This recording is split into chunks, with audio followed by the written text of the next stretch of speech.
What's going on, you guys? So check it, right? I've got a few topics I just want to update you on, and the first one relates to Nota shading Shane Eagle on Twitter.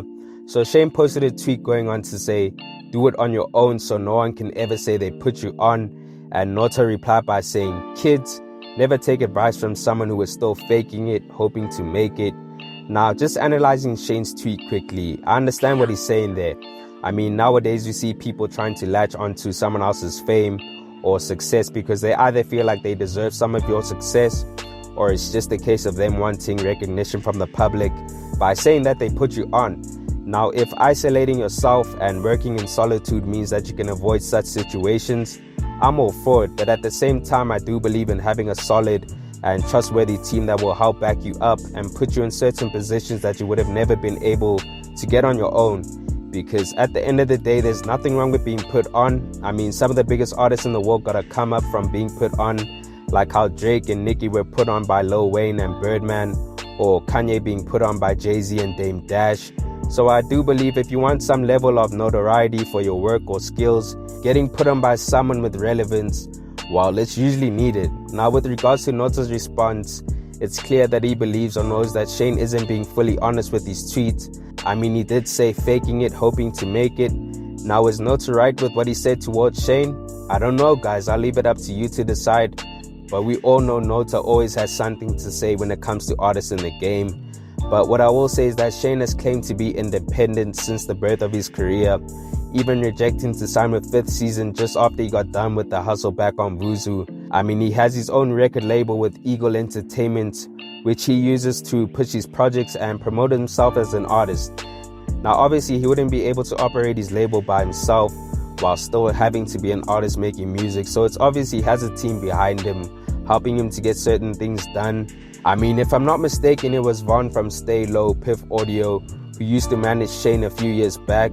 And he was the one who was behind the collab between Shane and Bass on the remaster version of Apex. So yeah, I understand the need to work on your own so no one can have a claim on your success. But at the same time, having a team and being put on isn't really a bad thing. Would you guys let me know your thoughts on this? Do you agree with Shane's statements, or do you advocate for being put on? Comment down below. Now, moving on to the next topic, it seems like Nasty C is in album mode, or at the very most getting ready to drop his upcoming album sometime this year. So he just dropped a new track titled Can't Imagine, and I must say this track is definitely fire, guys. Like, this might be one of the hardest tracks to drop this year so far. I mean, it gave me that nostalgic feel back when Nasty was rapping during the Price City days. I mean, the beat was hard and aggressive, where Nasty came through with the bars and the lyricism, and he was talking his shit on this one. Like, guys, he was really talking his shit on this one, and I appreciated that. But my question to you guys is, who do you think he was addressing? Because, I mean, I've seen people speculate that he was going at A-Reece, but personally, I don't think so. I don't think the track was directed at him. Like, guys, their feud is dead, and neither one of them look like they have any animosity towards each other anymore. If anything, I'm more inclined to think that Nasty was addressing Nota on the record with lines like, I'm in the league where you niggas never existed at all. Y'all never knew this was possible, but y'all swear y'all deserve it. I've been flying the flag while y'all analyzing my turbulence. Y'all can cross me on purpose, but y'all know all of y'all purposeless. I'm the motherfucking army. Thank me for all my services. So I've got a question for you guys. Who has been Nasty's biggest critic when it comes to his career? The only person that should come to mind is Nota. I mean, for the longest he's been saying that Nasty is an American wannabe. Nasty has fallen off. I'm a piano artist are better than Nasty. Zulu man with some power is trash. And so much other shit. So when Nasty says y'all never knew this was possible, but y'all swear y'all deserve it, I've been flying the flag while y'all analyzing my turbulence, it's clear that Nasty was taking shots at Nota. Because, I mean, Nasty has been making moves overseas, working with artists like French Montana, T.I., A$AP Ferg, and many more, where Nota has always doubted Nasty and the moves he's made within the game, not thinking that it was possible to achieve the things he's done so far. So because Nota has worked with and managed Questa back in the day, also helping him bag an international feature with Wale on Spirit, I guess he thinks he deserves some acknowledgement for being behind one of the biggest tracks in SA hip-hop with an international feature. And with regards to the turbulence line, I think Nasty is saying that Nota focuses too much on criticizing him when he's actually doing some dope shit, actually putting SA on the map. Now, if you guys still don't believe Nasty was addressing Nota, he still goes on to say, I can't imagine me at 30 power tweeting in my room about a dude and being so over the moon about it, while in my bank I'm seeing O's a lot and not the ones we boast about, and post about I'm making a move about it, just to beat him soon about it, and cross my fingers and just hope that he won't have nothing to do about it. I mean, guys, isn't it obvious by now? He is clearly taking shots at Nota because Nota loves throwing shade at Nasty on Twitter. I mean, just recently he was replying to one of Sol Penduga's tweets where the exchange goes on to say, y'all bullied Nasty C into rapping again, love to see it. And Sol replied by saying next they'll bully him into fully rapping in isiZulu, and Nota replied by saying, nah, Blxckie does it best. Nasty C must just continue podcasting because his rap career is declining. If he retires now, he'll at least salvage some dignity. And the user replied to Nota by saying, just listen to your interview on Blxckie Africa and you get some very good insights. Your comments on Nasty C though are constantly disappointing. Let the boy be. He really be flying the flag, yet you analyze his turbulence. It's black on black hate, man, unnecessarily. And Nota replied by saying he hasn't flown any flag except the American flag. Damn. Damn. Hey, Nota. So, as I previously said, guys, Nota loves criticizing Nasty about him sounding American. And I guess he believes that he should retire since we have niggas like Blxckie dominating right now. But you guys, let me know your thoughts on all of this. Are you messing with Can't Imagine by Nasty? Do you think he was taking shots at Reece, or do you think he was addressing Nota? Comment down below. Now, moving on to the next topic, it seems like Blxckie never leaves the studio, guys. I mean, I'm pretty sure he lives in there because yet again, he's teasing us with more snippets. Check them out. Check on me, yeah. I got a check on me, yeah. Brand on me, feel like a chef on me, yeah. Check.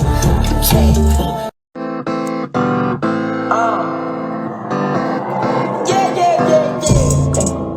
It's so fantastic. Why you got all of these dots in the backseat? Hey, they cannot catch me. I had to stash on the rest in the section. Hey, what did they ask?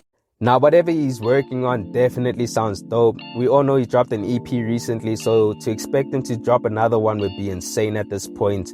But seeing how Blxckie operates, I wouldn't be surprised if we get another project or EP soon. So guys, comment down below what you thought about the snippets. Are they fire or nah? And whilst we're still on the topic of Blxckie, he recently received his YouTube plaque for reaching 100k subscribers, which is a huge milestone, guys. So shout out to him. Oh yeah. Got that brand new. Shout out YouTube. He also ended up at the top of the list for the most streamed album with Before Now on Spotify with 8.4 million streams. At number 2 we have A-Reece with Today's Tragedy, Tomorrow's Memory with 5.7 million streams. Arguably the best mixtape in SA hip-hop, hands down. At number 3 we have MT with Logan doing 3.4 million streams. It's dope to see MT getting some shine, so shout out to him. At number 4 we have 25k with Pili Makaveli doing 2.3 million streams. This was a dope introduction to who 25k. He's got a classic already, so shout out to him and Zuchi. At number 5 we have A-Reece and J Jody with Heaven Can Wait doing 1.9 million streams.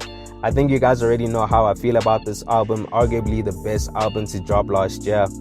At number 6 we have Questa with God Guluva doing 933k. At number 7 we have Lucas Raps with 031 to the World doing 809k. So clearly this album grew on a lot of people because it didn't get the best reactions when it first dropped. But yeah, at number 8 we have Pretty Ugly with Soil doing 707k. Arguably one of the dopest rap albums to drop last year. At number 9 we have AKA and Costa Titch with You're Welcome doing 676k. And at number 10 we have Words with Product of a Praying Mother doing 555k, which is dope to see. I just wish Words could have promoted the album a bit more and dropped some visuals, because this could have easily done way more numbers. But yeah. Now guys, we obviously heard and discussed the narrative about Reece being on the decline because his Spotify monthly listener count was looking low compared to his peers. But as I previously said, like, your monthly listeners don't mean shit if people aren't streaming your music. And I guess this should prove that Reece is far from declining. I mean, he managed to accumulate 7.6 million streams if you add up the streams for both these projects. I mean, guys, Heaven Can Wait only came out in December and it managed to do 1.9 million streams, basically 2 million streams in less than a month. Yet people want to talk about Reece falling off or Reece is declining, but he's far from that ever taking place. I mean, for an artist who barely promotes himself and is also doing this hip-hop shit independently, he's really doing big things, while actually doing big numbers to be exact. So when people try to talk down on the boy, it's all just jibber jabber at this point because the numbers say otherwise. But you guys, let me know your thoughts on this. Are you shocked at the list? Do you think someone was missing who you expected to be on there? And do you still believe that Reece is on the decline? Comment down below. Anyways, guys, thanks for tuning in and I hope you enjoyed. Please make sure to hit that like button if you found the content dope and hit that subscribe button if you haven't already. It's on to the next one. Peace.